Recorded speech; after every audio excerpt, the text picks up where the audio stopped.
사도행전 8장 1절에서 8절까지의 말씀. 신약 199페이지에 있습니다. 우리 한 절씩 교독하시고 마지막 절은 함께 읽도록 하겠습니다. 8장 1절입니다. 사울은 그가 죽임 당함을 마땅히 여기더라. 그날에 예루살렘에 있는 교회에 큰 박해가 있어 사도 외에는 다 유대와 사마리아 모든 땅으로 흩어지니라. 경건한 사람들이 스데반을 장사하고 위하여 크게 울더라. 사울이 교회를 잔멸할세 각 집에 들어가 남녀를 끌어다가 옥에 넘기니라. 그 흩어진 사람들이 두루 다니며 복음의 말씀을 전할세. 빌립이 사마리아 성에 내려가 그리스도를 백성에게 전파하니 무리가 빌립의 말도 듣고 행하는 표적도 보고 한 마음으로 그가 하는 말을 따르더라. 많은 사람에게 붙었던 더러운 귀신들이 크게 소리를 지르며 나가고 또 많은 중풍병자와 못 걷는 사람이 나으니 그 성에 큰 기쁨이 있더라. 아멘. 오늘 말씀을 전해주신 강준규 선교사님은 2018년도에 우리 교회 오셨습니다. 언어 훈련 받으시고 이렇게 떠나시기 전에 또 우리 교회 오셔서 말씀 전해주셨는데 저는 개인적으로 말씀을 드려야 되겠죠. 굉장히 친분이 있습니다. 제가 같이 동력을 했었고 같은 교회에서 동력하면서 저에게 있는 기억은 이분은 굉장히 말씀에 순수한 분, 순전하신 분, 또 사람을 대할 때 늘 이렇게 앞뒤가 똑같은 분이십니다. 그런 부분에 있어서 아마 저 선교사님 저를 보는 것보다 제가 저 선교사님 더 사랑하는 거라고 저는 확신합니다. 그런 어떤 감정들과 은혜들을 여러분들도 오늘 말씀을 통해서 경험하시고 무엇보다도 하나님의 마음도 경험하시는 귀한 시간 되길 바랍니다.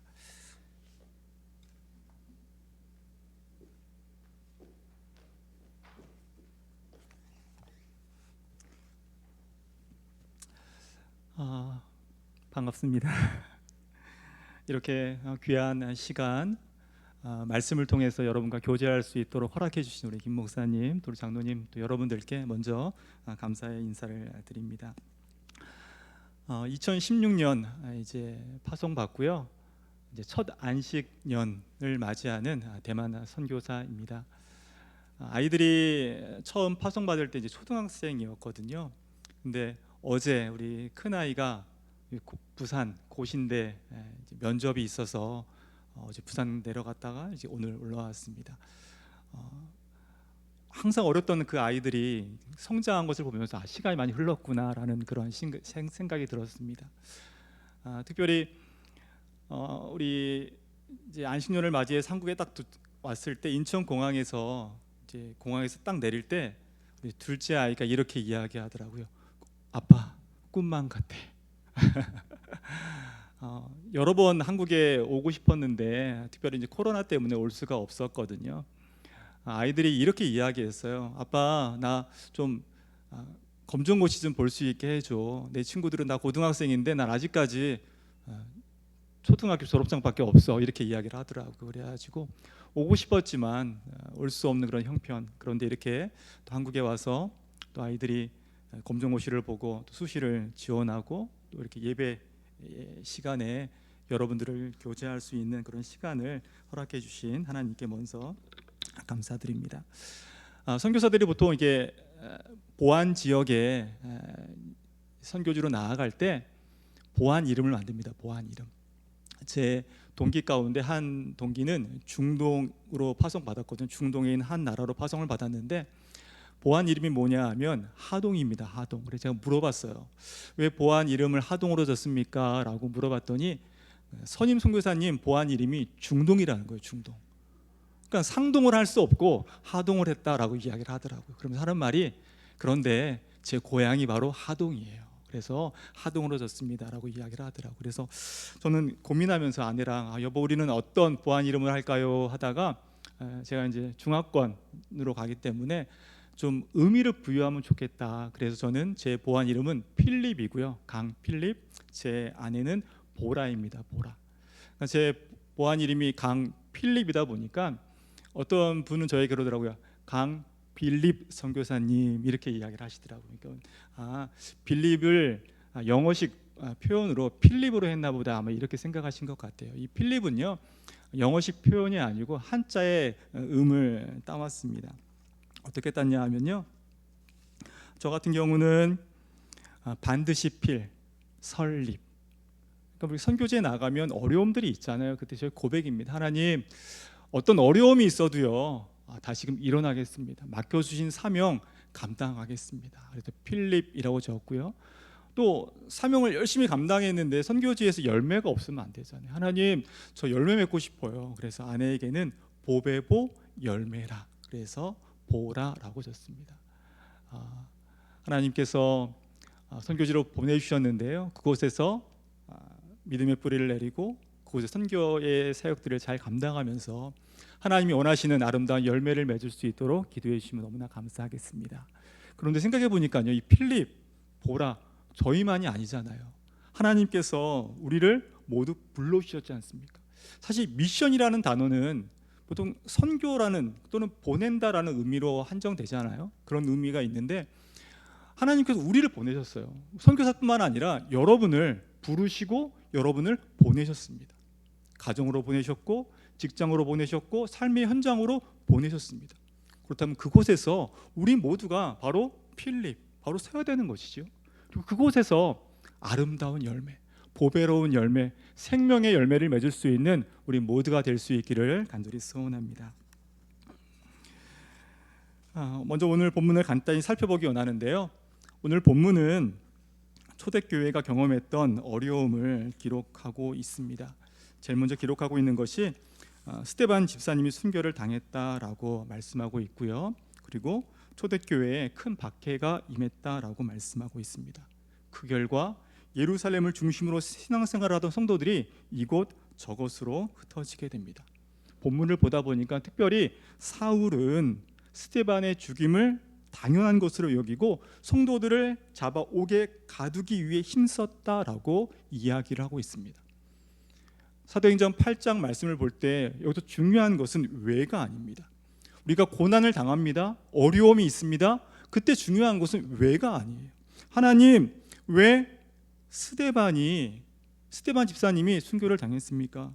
왜 성도가 어려움을 당합니까? 라고 아무리 질문한다 할지라도 우리는 그 해답을 얻기가 쉽지 않습니다.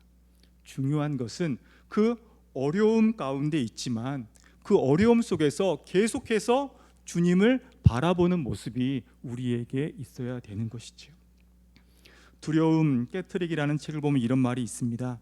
걱정할 때 우리는 고아가 된다. 하나님께서 우리의 아버지가 되심을 망각하게 된다. 걱정하면서 문제를 끌어안고 있으면 우리의 모든 필요를 알고 계시는 아버지의 존재를 까맣게 잊어버리게 된다. 맞죠?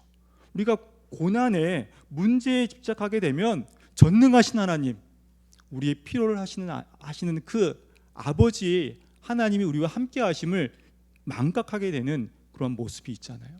그렇기 때문에 우리는 끊임없이 하나님을 바라보는 모습이 우리에게 있어야 됩니다. 특별히 박해, 고난, 오늘 본문 사도행전 8장 1절 말씀을 보면 이렇게 적혀 있잖아요. 8장 1절 말씀을 보면 여기서 우리가 불신의 눈으로 오늘 본문을 바라보게 되면 어떤 게 보이십니까? 박해라는 단어가 보이고요, 그리고 그 다음에 보면 흩어지니라라는 단어가 보이기 시작합니다. 박해가 있구나, 성도들이 흩어졌구나, 그거밖에 보이지 않아요.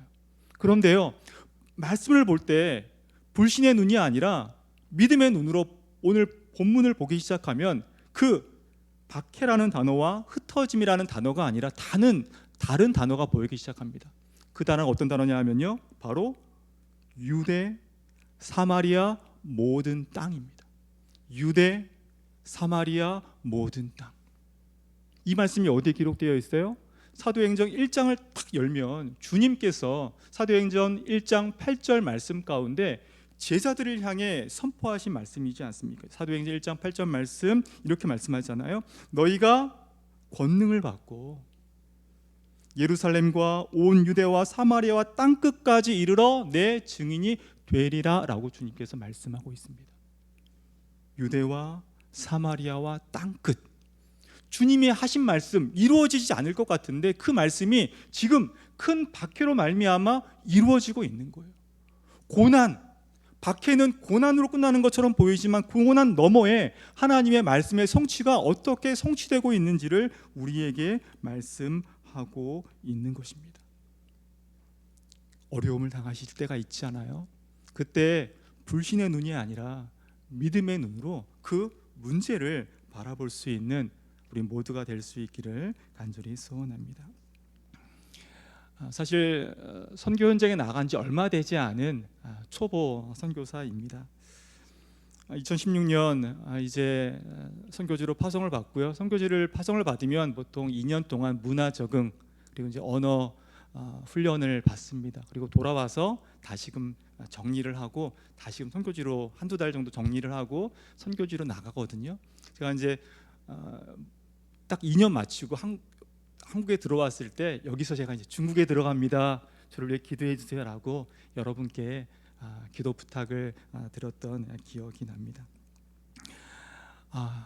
얼마 되지 않았는데 돌아봤더니요, 선교 현장이 여러분들도 아마 기도하시면서 아실 거예요. 우리의 삶의 현장이 이 몇 년 사이에 급격히 변동하는 모습을 여러분이 아마 경험했을 것입니다. 특별히 2018년, 19년에 어떤 일이 있었어요? 이 시국, 중국에서 많은 선교사님들이 비자발적인 출국을 당하셨지 않습니까? 정확한 통계는 모르겠지만 시국에 있는 선교사님 대부분, 적게는 90%, 많게는 95%의 선교사님들께서 시국을 떠났다라고 이야기를 하고 있습니다. 이곳 저곳으로 흩어졌습니다. 우리 교단도 마찬가지죠. 시국에 계신 선교사님들 많은 분들이 계셨는데 세 가정은 말레이시아로 가셨고요, 네 가정은 대만으로 갔고요, 또 세 가정은 중앙아시아로 가고요. 이런 식으로 여러 군데로 흩어지게 되었습니다. 저는 나라는 중국이고요, 지역은 홍콩으로 이제 파송을 받았습니다. 근데 홍콩은 어떻습니까? 2018년, 19년도에 홍콩 사태, 홍콩 보안법 문제 등이 있었습니다. 그런 가운데 비자가 거부된 거예요. 아마 여러분 비자를 신청해 보신 분들 아마 대사관에 가시면 3주 뒤에 오세요, 한 달 뒤에 찾아오세요, 이렇게 기간을 정해주잖아요. 이민국에 비자를 신청했는데 기간을 이야기해 주지 않는 거예요. 그냥 기다리세요. 한 달을 기다렸고요, 두 달을 기다렸고요, 세 달을 기다렸어요. 연락이 안 오는 거예요. 그래서 대행 업체를 통해서 이제 한번 여쭤봤죠. 그랬더니 물어보지 말라는 거예요. 물어보면 이제 바로 거부시킬 테니까 그냥 기다리라는 거예요. 8개월을 기다렸습니다. 그리고 8개월 뒤에 이제 비자가 거부됐다라는 그러한 이야기를 받았죠. 그래서 본부에서는 저를 2019년도에 대만으로 재배치를 해 주셨습니다. 대만으로 들어가고 또 1년 뒤에 바로 이제 코로나 사태가 터졌잖아요. 대만도 코로나로 인해서 어려움을 당했지만 우리 한국 교회도 여러분들도 아마 삶의 현장 가운데 많은 어려움을 경험하셨을 것입니다. 직장이 또 사업장이 어려움을 당하셨을 텐데요. 이때 여러분이 만약에 우리가 이 고난 가운데 하나님 왜 고통을 주십니까? 아무리 외친다 할지라도 해답을 얻기 쉽지 않지요. 중요한 것은 아까도 말씀드렸던 것처럼 끊임없이 주님을 바라보고 주님의 인도하심을 따라가는 것입니다. 아내와 이야기를 하는데 어느 날 아내가 이러는 거예요.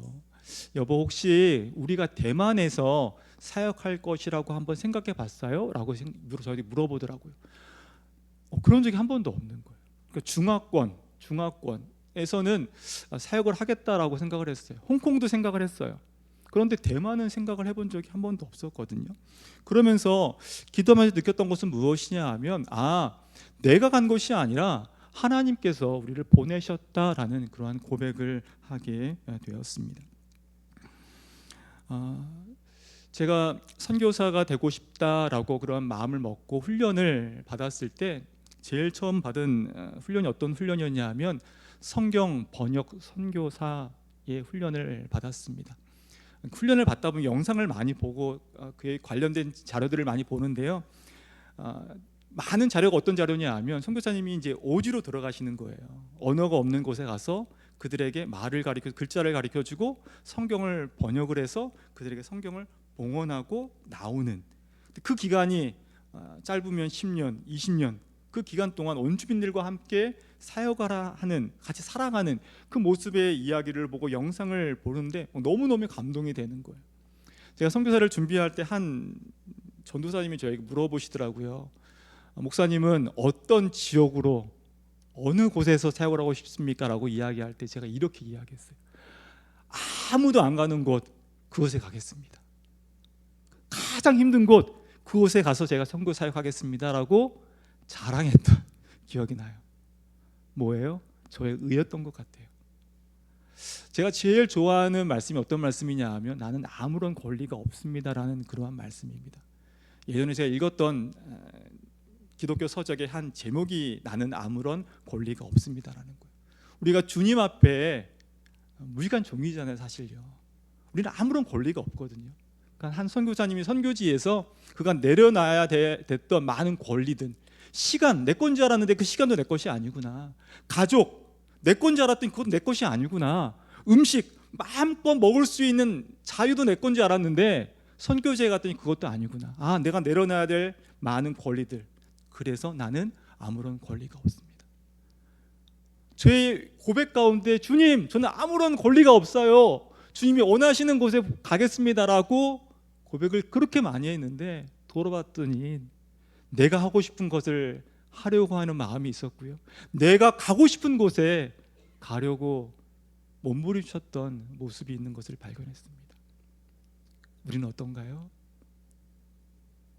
내가 하고 싶은 것이 아니라 주님이 원하시는 것, 주님이 가라는 그곳에 갈 수 있는 우리 모두가 될 수 있기를 소원합니다. 오늘 본문이 그것을 가르쳐줘요.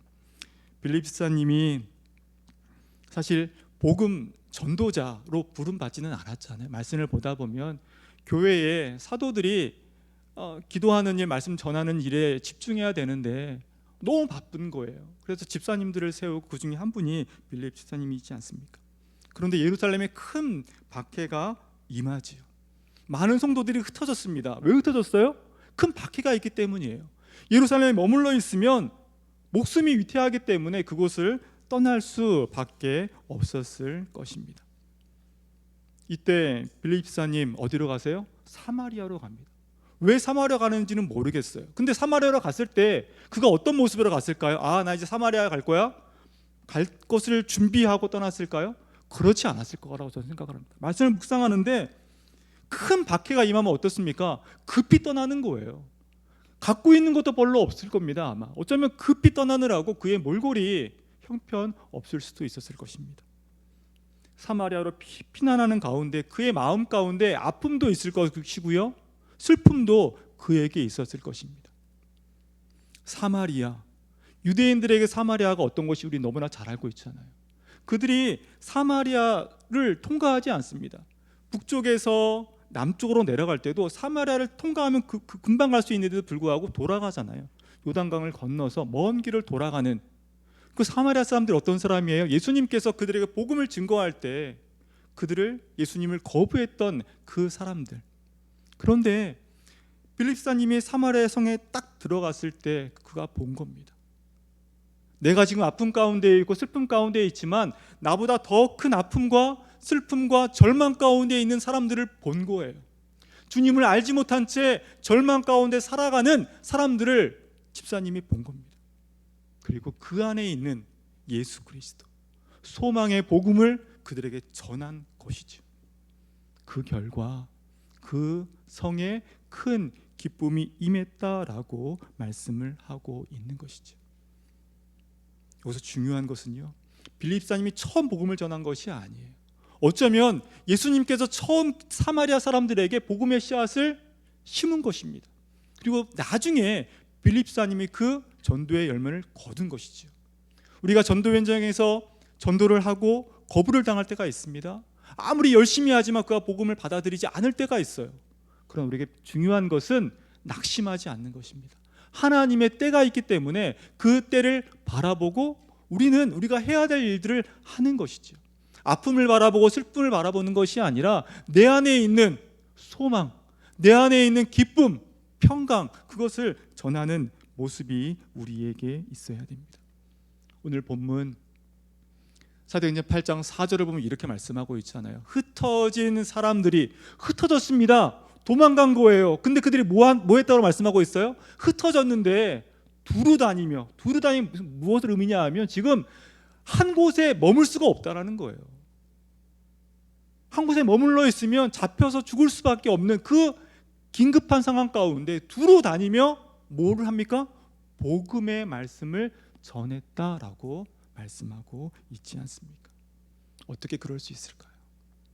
그것은 내가 아픔을 경험했기 때문에, 내가 슬픔을 경험했기 때문에, 나보다 더 아픔에 있는 사람의 마음을 알기 때문에 그렇습니다. 지서나 사랑해라는 책을 보면 이런 글귀가 있더라고요. 잃어보지 않은 사람은, 아파보지 않은 사람은 절대 모르는 마음들이 있습니다. 그런 것 같아요. 내가 아파보지 못하면요, 아픈 사람의 그 마음을 알지 못하잖아요. 예전에 저희 큰 아이가 이번에 이제 수시 본다고 고신대 면접 본 아이가 1살, 3살, 5살 3번의 심장 수술을 받았어요.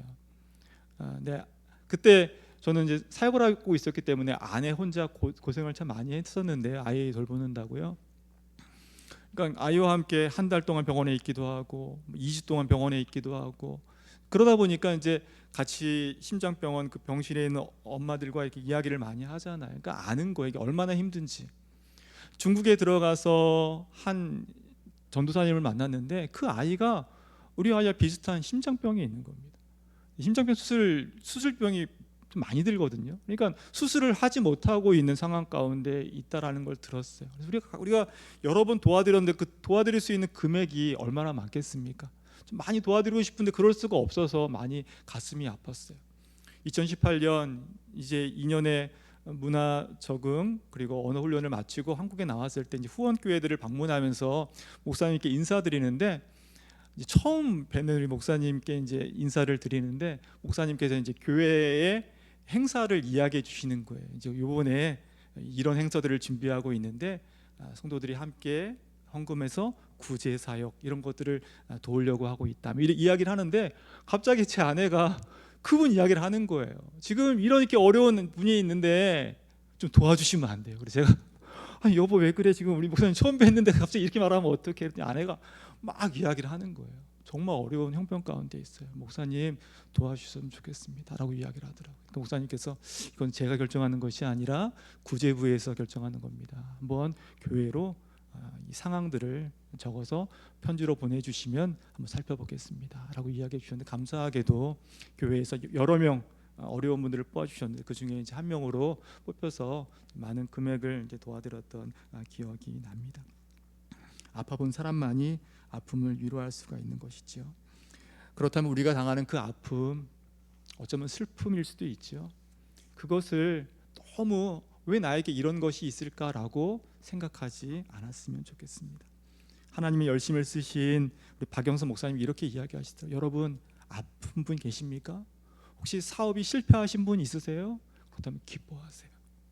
왜냐하면 여러분이 사업을 실패해 갔기 때문에 그 슬픔 가운데 있는 사람을 위로할 수 있잖아요. 그들은 예수님이 없기 때문에, 예수님을 알지 못하기 때문에 일어설 수 없지만 우리는 다르잖아요. 그들에게 예수님을 전합시다라고 이야기를 하시더라고요.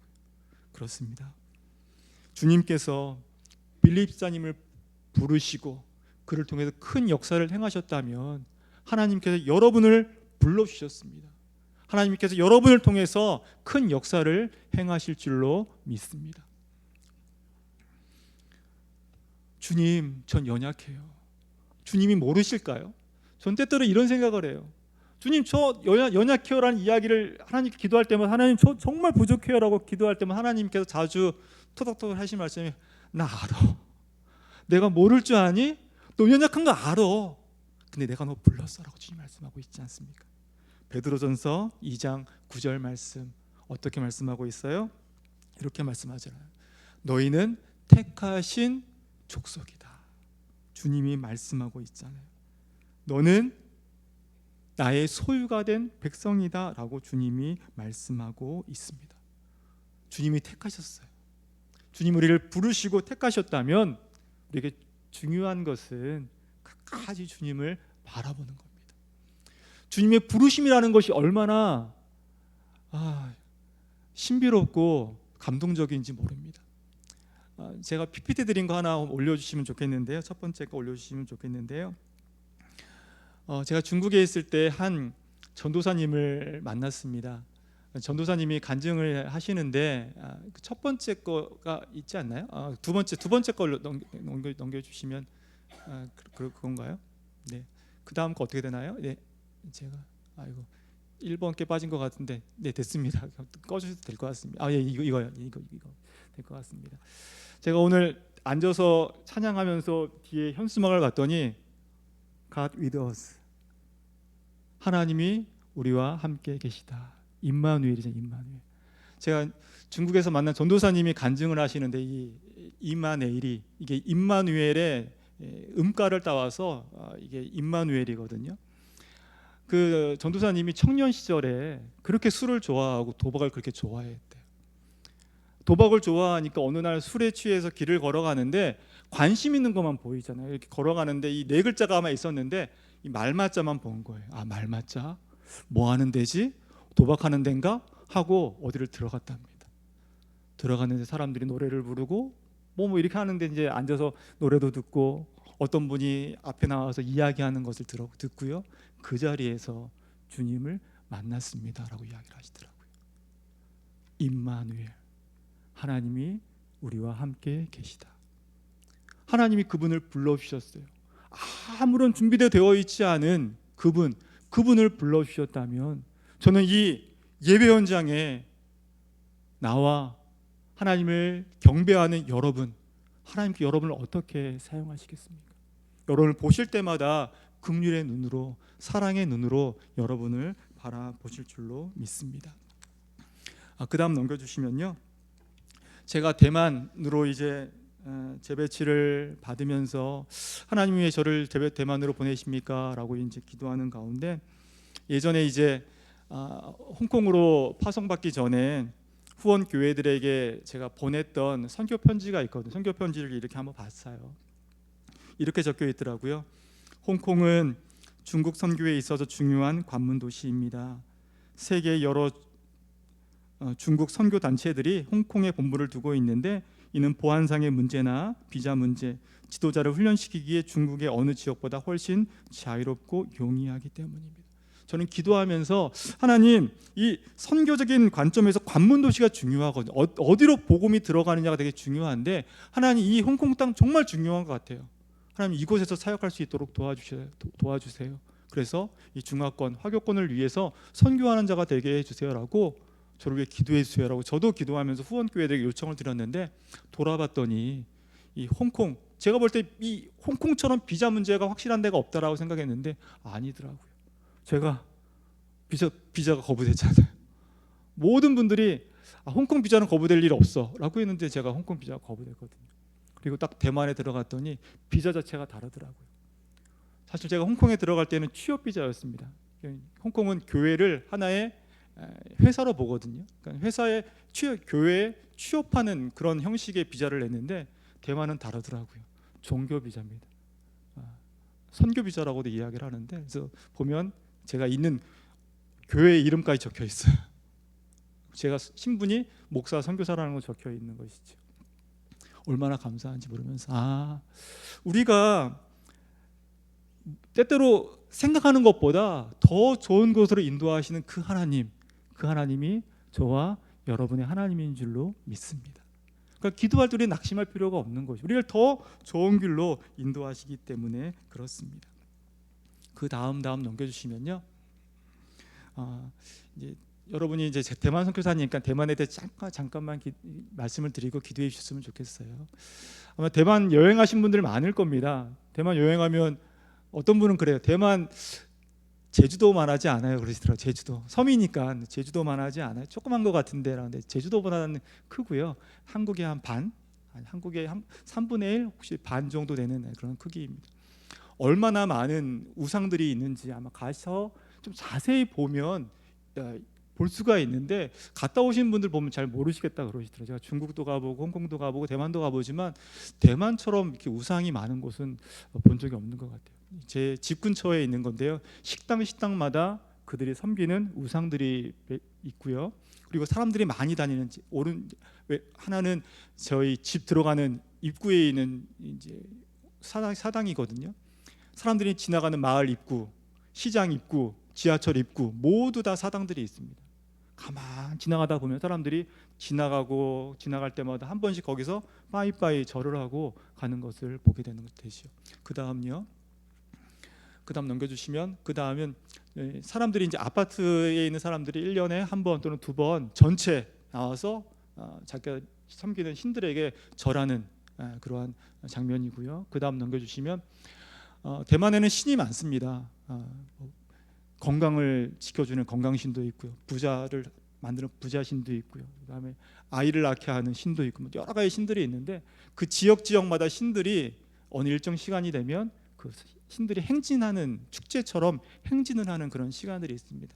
도로를 막고 행진하는데 잠시 쉴 때 제가 이게 사진을 찍었습니다.